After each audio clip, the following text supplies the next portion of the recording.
বাউল শব্দের অর্থ উন্মাদ, পাগল। ডিকশনারি হলো ওই গোষ্ঠী যখন নাম বাউল দিল কেন আল্লাহ না। বাউল শব্দের অর্থই হলো পাগল, উন্মাদ। তো ওরা পাগলামি করবে, আমাদের কোনো আফসোস নেই। যখনই আমার আল্লাহ রসুল ইসলামের উপর আক্রমণ, আর ছাড় নেই। সোজা কথা, ওদের পক্ষে যারা থাকবে এরাও আল্লাহর দুশমন। আল্লাহ হেদায়েত দান করুন। আপনারা যদি খালি লোকমা দেন তাহলে জীবনের ইসলাম নিয়ে কথা বলা যাবে। এই জন্য যে কেউ লোকমা দেওয়া নিষেধ।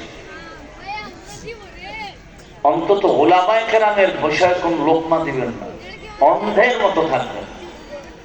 যে ওলামায়ে কেরামের দ্বারা আল্লাহ পেয়েছি, নবী পেয়েছি, কালেমা শিখছি, নামাজ শিখছি। অতএব কোরআন হাদিস ইসলাম মূল হলো পাইছি কার মাধ্যমে? ওলামায়ে কেরাম। এরা রাসূলের ওয়ারিস। এদেরকেও কোনো অপমান করলে এটা সহ্য করা যাবে না। এই বাংলাদেশের যত ঝামেলা আপনারা মনে করেন, সব ঝামেলার মূলে আলেমদের সাথে বেয়াদবি। আল্লাহ হেদায়েত দান করুন। তাহলে দুনিয়ার সবাই কি পাগল? আর পাগলের সিস্টেম কি? যে যেটার পাগল তার 24 ঘন্টা ওই ধ্যান, ওই খেয়াল, ওই জিকির, ওই ফিকির। যে নারীর পাগল সে 24টা ঘন্টাই নারী, নারী, নারী। যে গাড়ির পাগল 24 ঘন্টা জিকির আর ফিকির গাড়ি।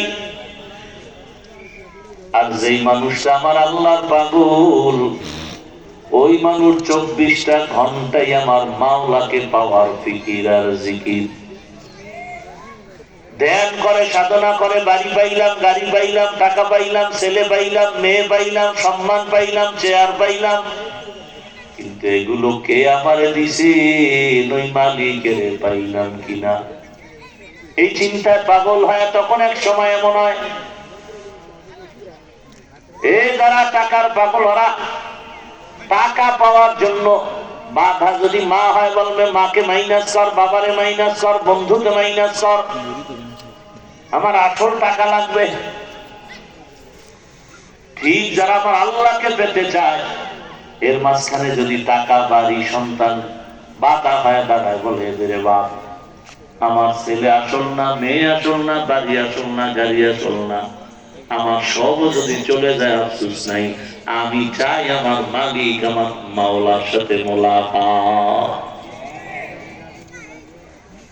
এই জন্য দুনিয়ার সব থেকে বড় এক দুশমনের নাম ফেরাউন।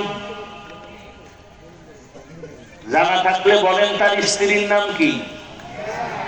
আসিয়া। পর্দার আড়ালের আম্মা জান।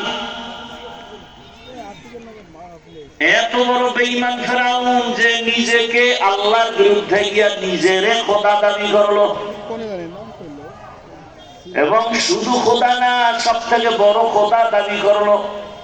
আনা রাব্বুকুমুল আ'লা, আমি শুধু খোদা না, সব থেকে বড় খোদা। অথচ এত বড় পাওয়ারওয়ালা বেঈমানের ঘরে থেকে তার কলিজার স্ত্রী আসিয়া আমার আল্লাহকে রাজি করে ফেললেন।